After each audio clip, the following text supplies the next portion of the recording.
Meghan Markle opens up about being the most trolled person in the entire world. I didn't think about that answer. I just answered honestly because I was in a moment of vulnerability, because I was tired, because there was no presentation. It was just, here's where I am. I'm a mom who is with a 4.5-month-old baby, and we are tired. Details emerge of Prince William and Duchess Kate's brief breakup as the future king encourages people to repair our planet. The shared goals for our generation are clear.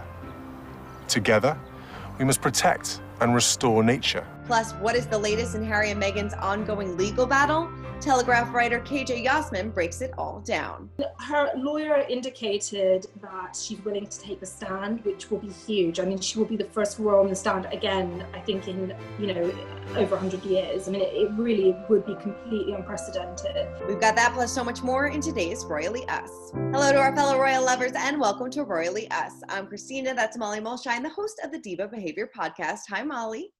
Hi, Christina. How are you? I'm good. How are you? I'm doing good. We have a ton of royal news to get to, like we do every single week. But first, we have to check in with our royal viewers, our royal watchers, who had a lot of comments on last week's show. All right, let's kick it off with Allison, who says the siblings are as cheeky as each other. So awesome that these young royals have their own precocious personalities and that they are being allowed to blossom. I love this. Like we said last week, William opened up about George and Charlotte and said they are both very, very cheeky little kids. Yes, and we saw for ourselves in the David Attenborough video where they were questioning him. They all just had such a little spark to them, and it's just going to be so fun to keep watching them grow up. It really is. So cute. All right, next one.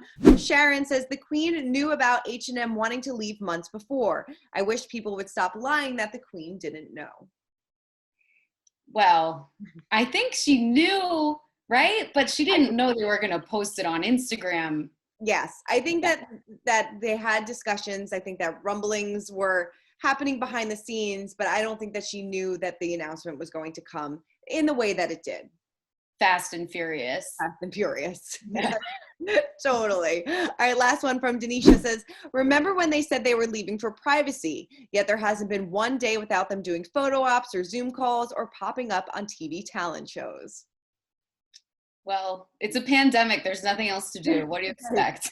What do you expect? And they did say, they weren't saying that they weren't going to be doing any more work and they weren't going to be total recluses. They just wanted to be private from the paparazzi.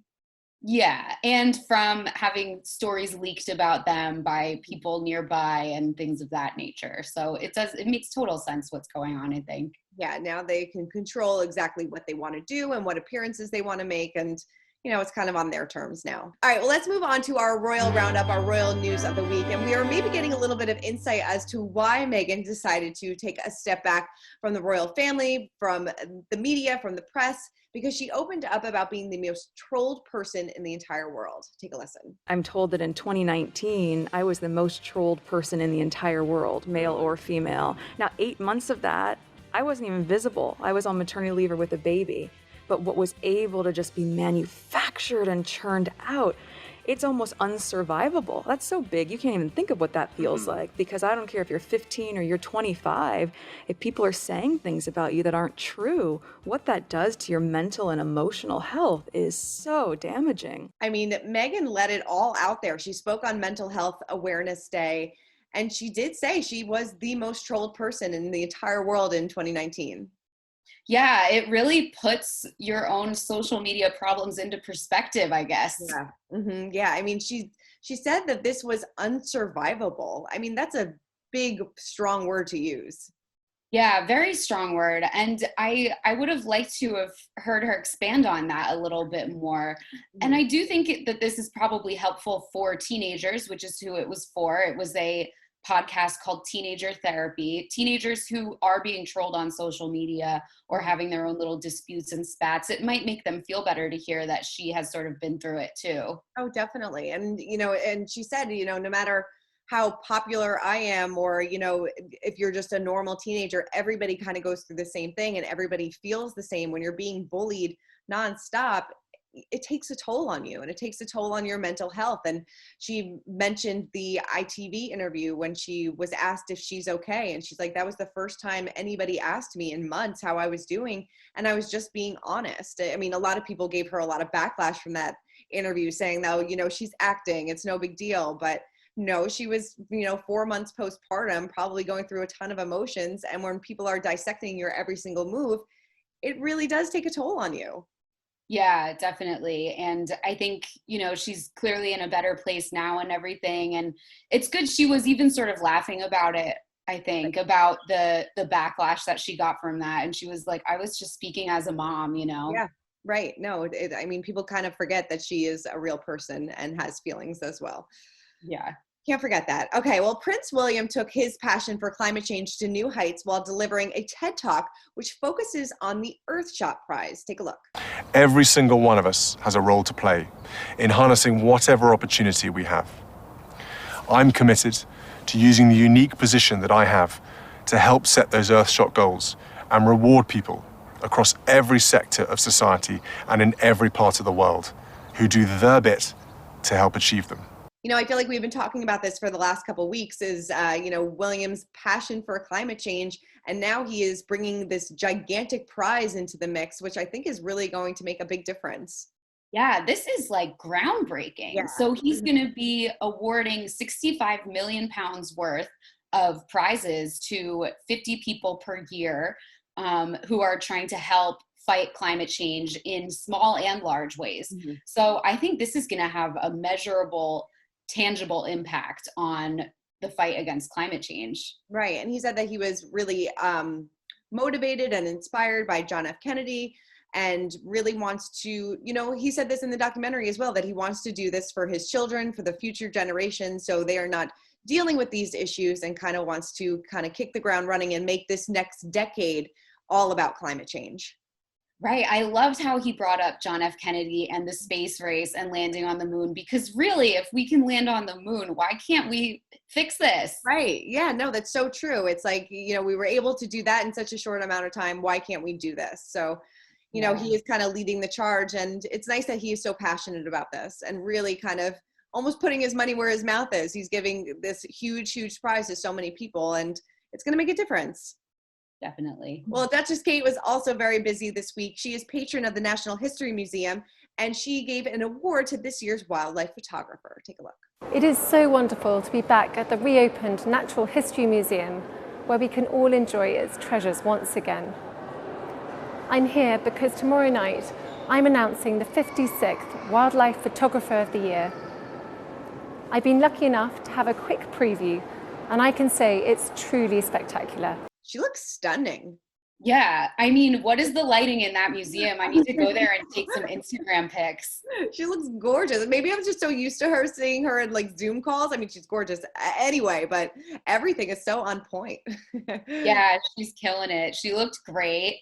I mean, the museum looks amazing, and she used this as an excuse to spotlight the museum and say how it's open again. It was just, I think, an out of the park home run. Yeah, definitely. And this also marries her passion for photography, which we know that she absolutely loves. It's been, she's kind of done big initiatives with photography in the past. So it seems like something that she really loves to get behind.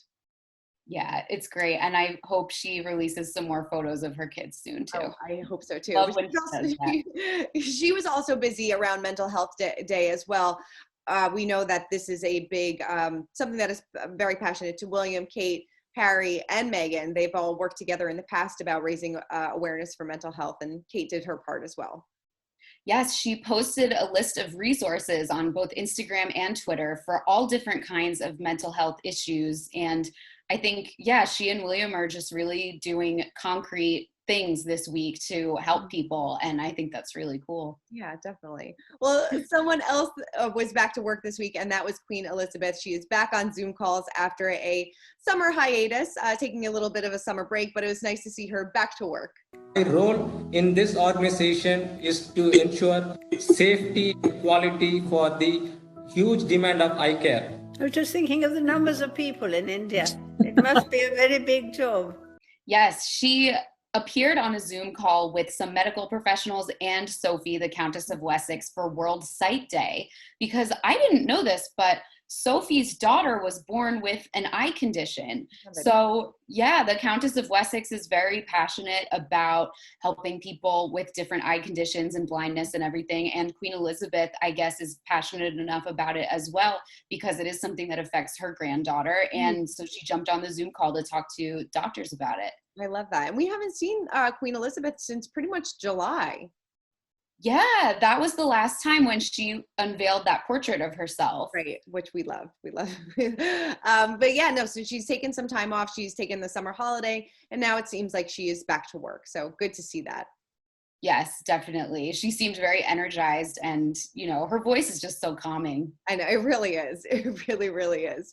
Well, to mark her second wedding anniversary, Princess Eugenie shared some never-before-seen photos of her and her husband, Jack Brooksbank. Take a look.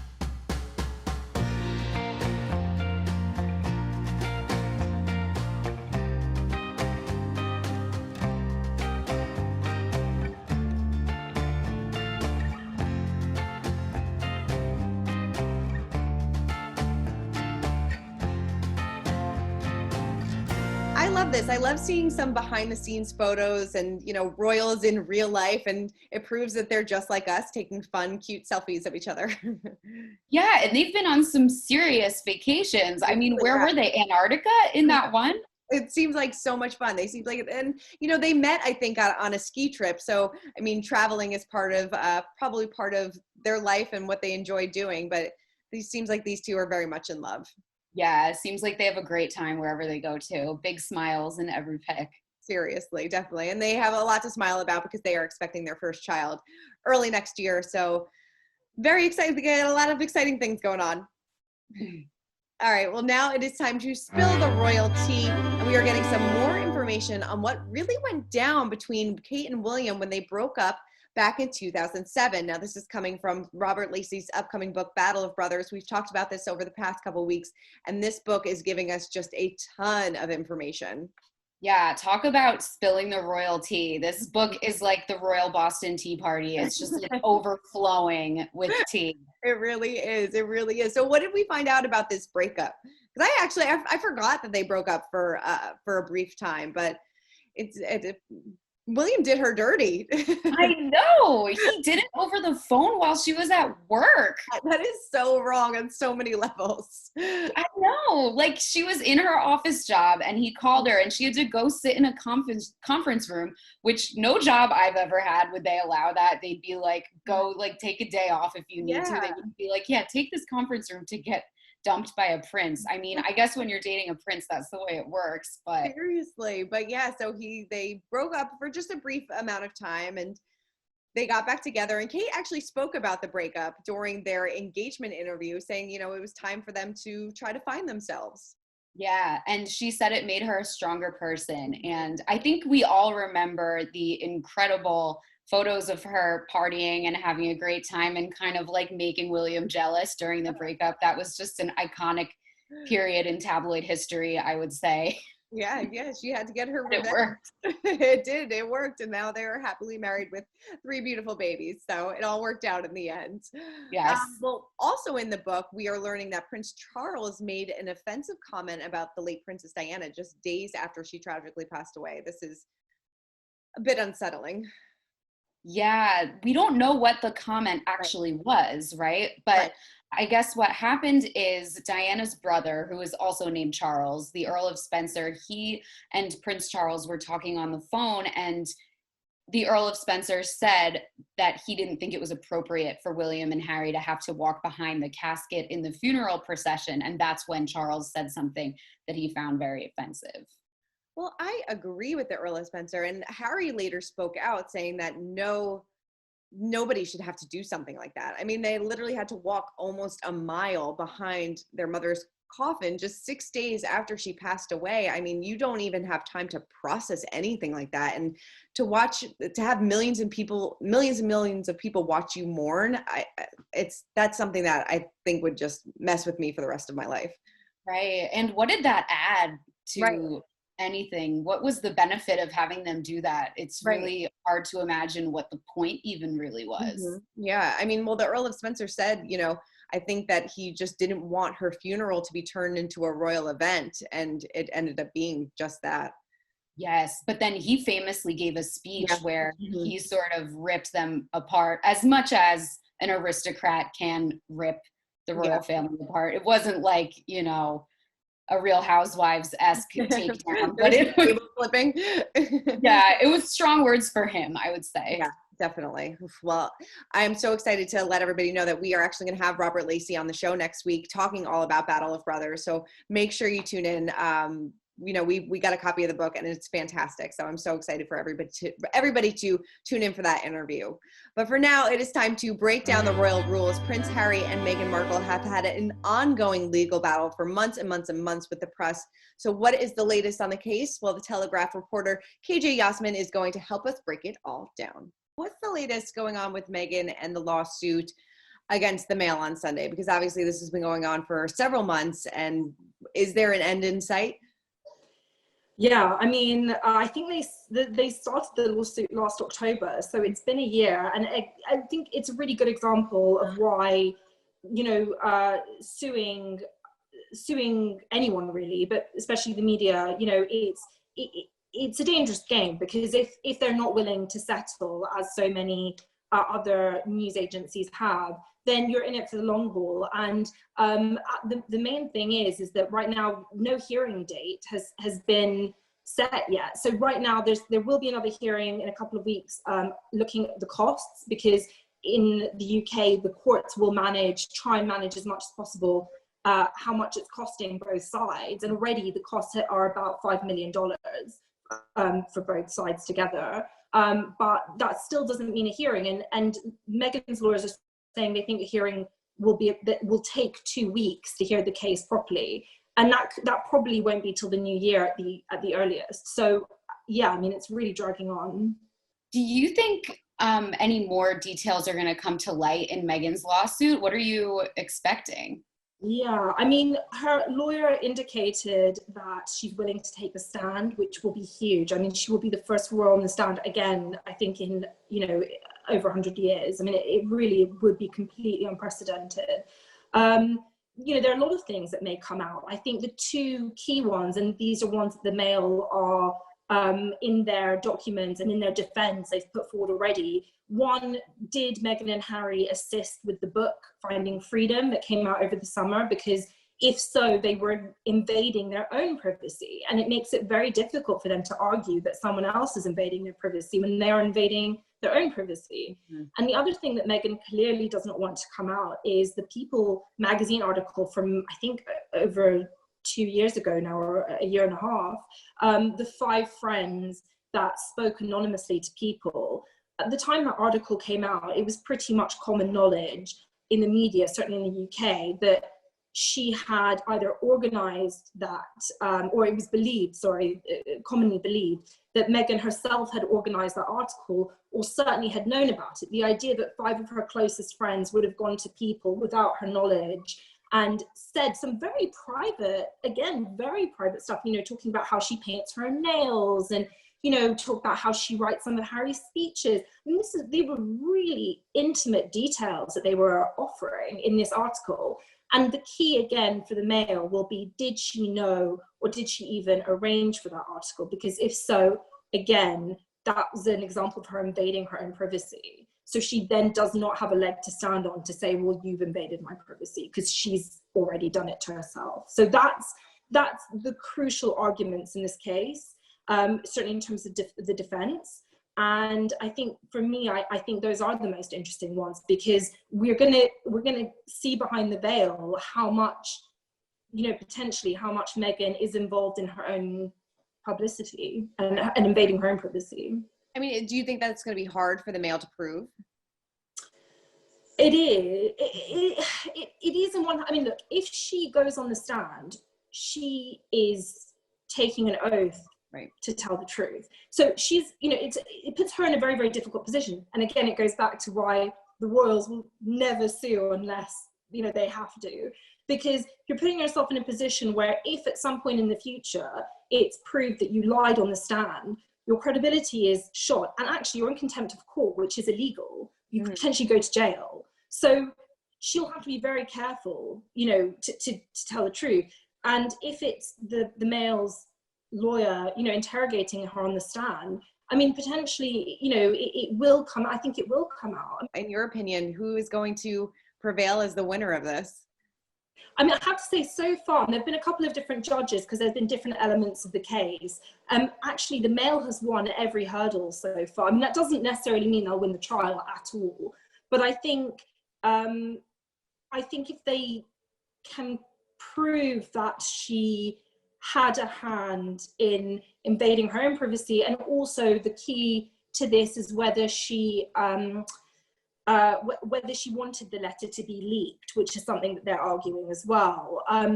It does look likely. I think she's also suing for breach of copyright, which I imagine she will win on that element, because obviously she does own the copyright to the letter.